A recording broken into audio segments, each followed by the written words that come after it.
Merci. Mesdames et messieurs les présidents, mesdames et messieurs les élus, mesdames et messieurs.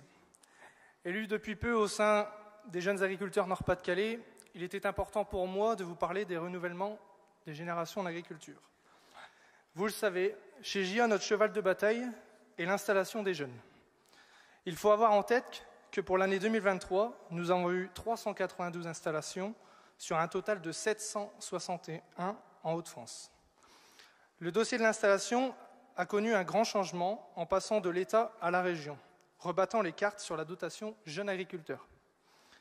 Étant installé depuis peu, je peux vous dire, des jeunes qui croient en ce métier, il y en a.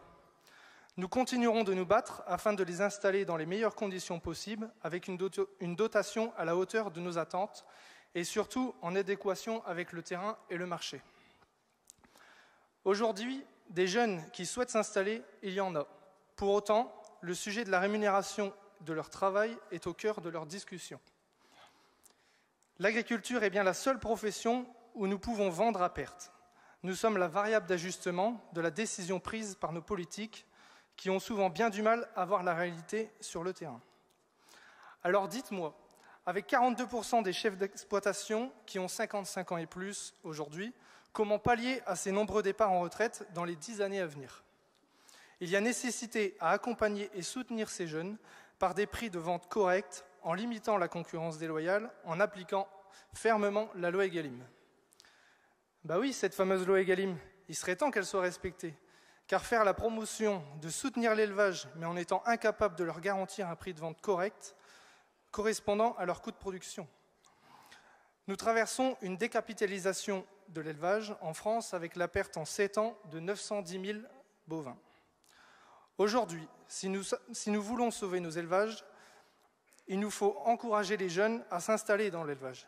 Il va falloir bien plus que des paroles pour cette filière.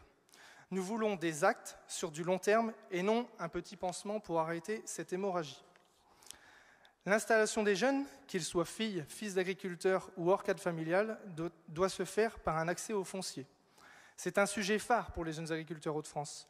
Notre région a des atouts naturels nous permettant d'avoir une agriculture performante et diversifiée.